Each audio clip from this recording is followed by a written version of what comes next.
Hello, this is Malorian, and now this will be a double header with my mercenaries up against some Khador. Alright, so me and a friend are getting together for some games. I have some lists I want to test out. The first one here is actually the Bad Seeds tier. So this is one for Epic Magnus, where usually I do his normal tier, Magnus Agenda, but this one, Bad Seeds, is actually from the No Quarter magazine.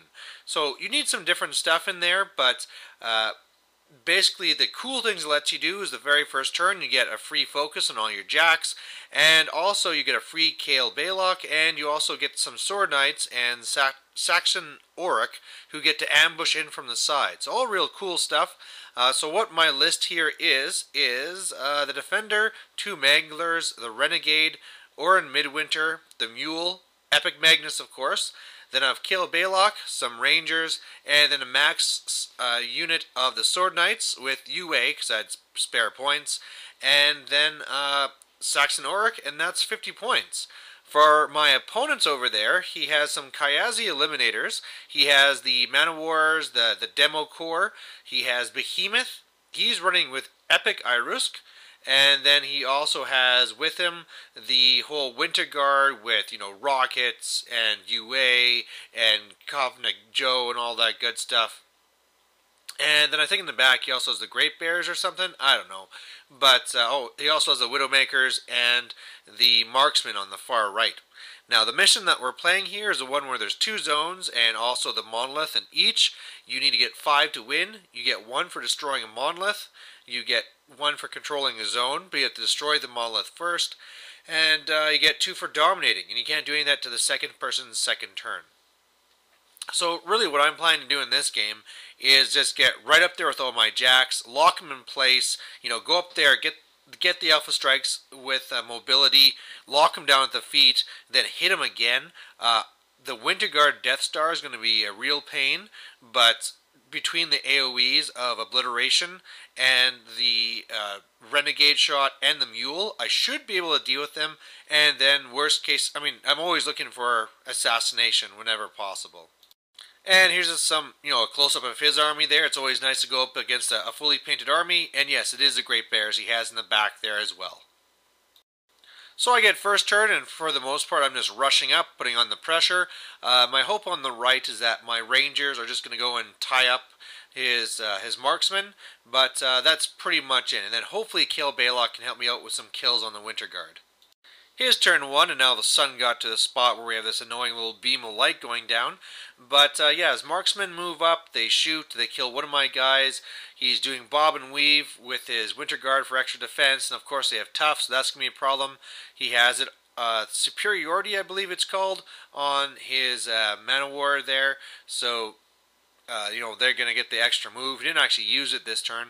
And then he has fire for effect on the Behemoth to make it a little bit more deadly on shooting.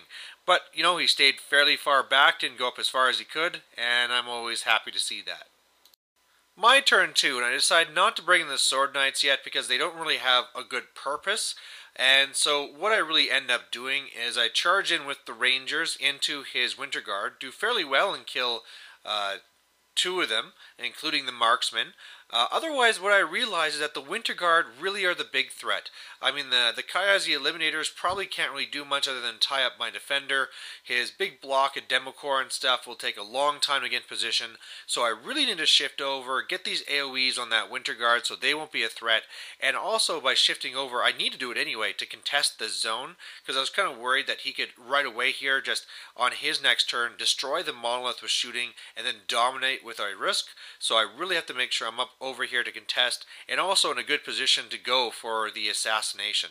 So that's really what I did. One of the mistakes I had here was, first of all, I took a shot at the Behemoth, and I was just like a quarter of an inch too far out, so kind of a wasted focus on my Defender there. Also wasted a focus on the Mule because I thought maybe I could put a shot into the Winter Guard, but in the end I had to spend it with just one of the 2 running to get into the zone. And then also you can see there my 2 Manglers are split apart so that he could actually get some shots on Magnus. So hopefully I don't die. I have stealth on Orin Midwinter, but that doesn't really protect Epic Magnus. His turn 2, and as expected, his Kyazi Eliminators come into my Defender. But what I didn't realize is just how damn hard they were going to hit me. By doing their combo strike, they got a little bit stronger there. Also, they have gang fighters, so it made it even stronger. And yeah, they did a nice good chunk out of my defender here. Now, the nice thing is that, of course, with boostable attacks, sure, they're defense 17, but I'm mat 7. And so with boosted attacks, on average, I hit them. So as long as he doesn't start rushing me with the rest of his lines, I should be able to kill off these two girlies. But yeah, really surprised how much damage they did to me. He also decided he didn't want to deal with the whole mess on the right here, and so his Winter Guard came over and did some sprays into the combat, and yeah, we're pretty much all dead except for one of my guys and one of his Widowmakers, and he even failed his command test there. So yeah, just a little bit of good old self-sacrifice in order to kill the enemy. Alright, so otherwise it looks like this. He was able to get his Man-O-War into the zones to contest, and of course with his Epic Irusk he's able to charge through. So I mean, all those Demo Corps and the Great Bears behind, they can just run right through that and smash me. So it's a very dangerous setup. His shooting went and did some damage to my Manglers. He also popped his feet so that I can't charge, I can't... I'm -2 speed, I can't give orders, and so I'm in a very bad spot. So I can't really hit him normally, but what he did is, as you see there, is Epic Irusk actually moved up into the zone. I'm not sure if he was trying to move up in order to catch me in his feet, or if he just wanted to try and be in a good spot for dominating. I'm not really sure what his thoughts are, but of course now I think I'm in a good spot for the assassination. So on my turn 3, even though I'm going for the assassination, you know, I'd be a fool if I didn't at least use all these points in my army. So my Sword Knights and Saxon Orc come in, they ambush from the flank. But like we said, it didn't really matter because since I know the zone is only a foot long, then I know everything is basically in range. So first I go and I have 2 focus on my Renegade. I aim, I boost to hit, I hit Epic Irusk and kill everyone with the blast, do a big bunch of damage to him, and he's knocked down. Then I'm able to do the whole aim thing with the Mule, where it also gives me the +4 range, so that I can actually hit him from 12 inches away, and I pretty much automatically hit him, which was good, because I rolled a 1 and a 2, and then boosted damage, and that was the game. So a little bit anticlimactic, because it was all kind of setting up here for a big battle, and in the end he just kind of exposed his caster too much and he died. So that's the way the game sometimes goes with War Machine. You have to kind of be careful, and man, it's been the reverse of this so many times where I've just been a little bit too aggressive with my caster and died. But the good news is that since this game was fast, we got to have another one. Alright, so same board, same mission. Now we pulled out a 35-point list, and one of the things that's coming up here in the next month is a Journeyman League. And what that is in War Machine is basically a league that's kind of like a slow grow thing that gives you points for playing games and painting up models. So it's really designed to bring in new players. I'm not a new player, but hey, I have all these mercenary things to paint up, so I'm going to be doing this with MacBain. And that's why you see everything here is not painted, is because it's waiting for the slow grow. Now, what I have in my 35-point list, which is actually a lot of models, is I have MacBain running a freebooter. I have the Boom Howlers with Max Kayazi with Underboss. I have Alexia and her Risen.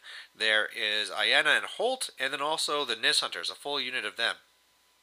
And really the whole idea here is MacBain's feat is that he gets to take 5 plus his number of focus warrior models that are non-warlock in his control range, and they basically become auto-pass tough. So the idea here for the big caster kill is that I actually just run the Boom Howlers into your face, pop my feet on them, and I mean the big thing there is that since they're not on a small base, you can't even trample over them, and then after that, when they're kind of stuck in place, my Kayazi and whoever else charges through and does all the big damage. So we'll see how this goes here.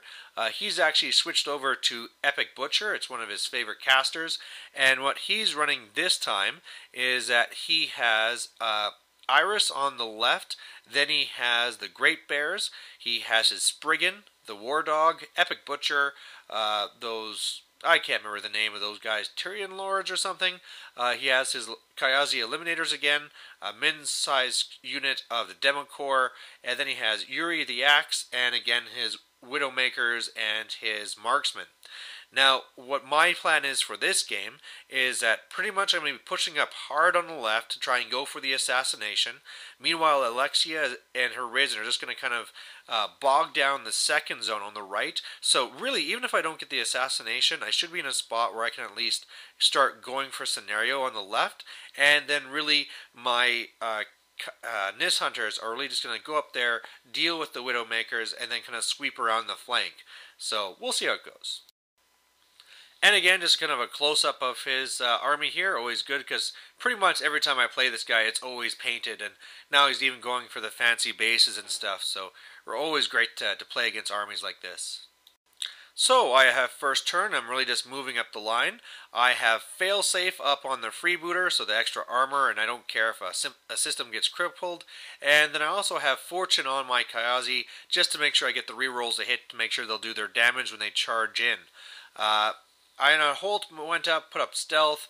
Alexia just kind of slowly moving up, and they made one of their Bane warriors, and he just rushed up there to kind of be threatening.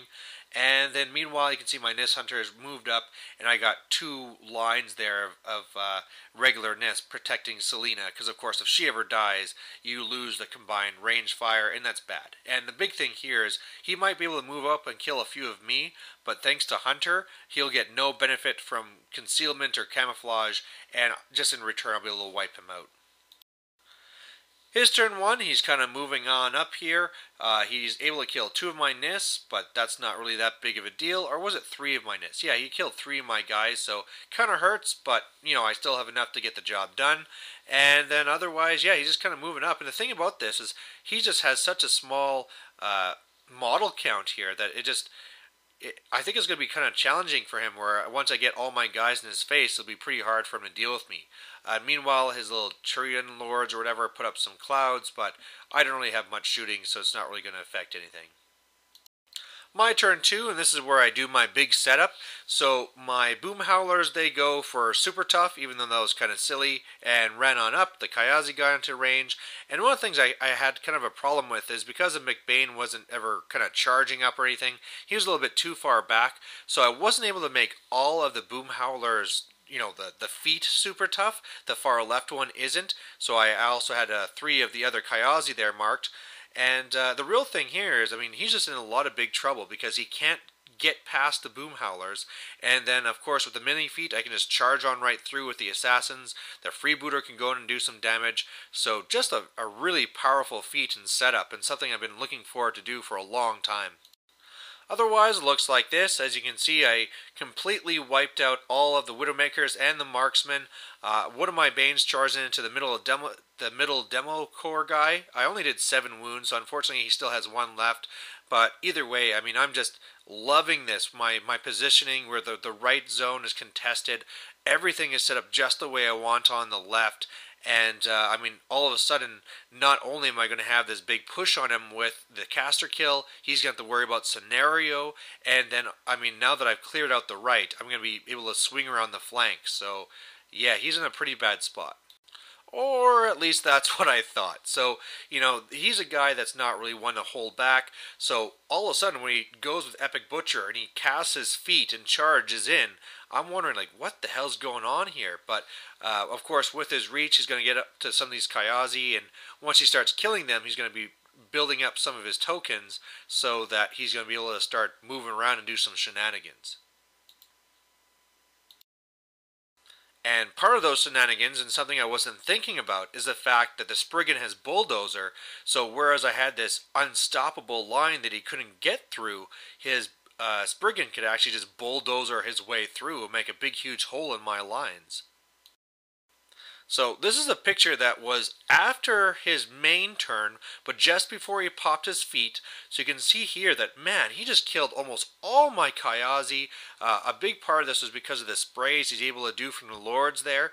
Killed my underboss, so that always sucks. He came in here with his eliminators. I mean, I'm just hurting all over the place, and now you can see all these little markers he put down. Like, he also disrupted my freebooter, but you can see all those little rage tokens or whatever they're called on all his guys, so now I'm going to get hurt even more. And after his feet turn, it looks like this, and I'm just in big trouble. So what he's able to do is destroy my objective. So, well, the objective there on the left. So he has 1 point already. Then he came over and destroyed my freebooter. I forgot a wreck marker, so we're just now using that destroyed objective to be the wreck marker there in the middle. And yeah, with all the other stuff he killed, I am just in a hell of a spot. I mean, I thought at least when he's doing all these things, that if he kind of screwed up, my freebooter could kind of save the day and either go for the caster kill or deal with the Spriggan. But now that I've lost that and everything else, I am just, I don't know what to do. It's, yeah, I mean, I can try and maybe go for a scenario on the right side, but with all the things there, it's going to be hard to pull off. Especially since things are engaged. I really have no way for assassination, and it's just, wow. I mean, from being in a spot where I was feeling bad for my opponent because I was in such a perfect position, to him just bypassing it completely, I was shocked, absolutely shocked. So I started activating some units, you know, my boom howlers, my assassins, trying to kill, you know, Iris or doing some damage somewhere, but it's all just failing. In the end, what I decided to do, well, the Nist Hunters come over and they do some work and kill Yuri and some stuff like that, but yeah, in the end, I tried, basically what I figured is that even though I kind of made myself a bogged down area with my Risen, and that my, what's his name, MacBain could just kind of go over and be a little bit safe in the right zone. The thing is that I noticed that it would be a complete waste because he's just going to come over and get to me. So I decided to go for it, go after a Spriggan, forgot to run one of my Risen into the Spriggan in order to get Gangfighter, and so after I did my damage, really only did, say, a quarter of the boxes, and yeah. And at that point, it's pretty easy. Just threw some focus on the Spriggan, and it was pretty easy for him to kill me. And oh, like I said, it was just a very crazy game where I just could not believe. I mean, for, I don't know, easily a month before this game, I was hatching this whole plan about how I was going to be doing this with the boom howlers and the assassins and all this. And then I finally get to do it, and it completely falls apart, right? It was just as if it was a joke. He just pushed it aside. Really what I needed, I mean, obviously Bulldozer is the perfect solution for it, and one of the things I needed to do was actually keep the assassins further back. There was no reason for them to be right up tight against the front line, so that they're actually within range of sprays and all that stuff. I was also kind of thinking like, oh, maybe I should have had up countermeasure, but those sprays are magic anyway, so I've gotten around it. But yeah, it really just comes down to Bulldozer getting past it, and then just with his feet as well, once he popped a hole, he was able to do tons of damage. So I'm not totally demoralized. I'll be able to use this against other players fairly well.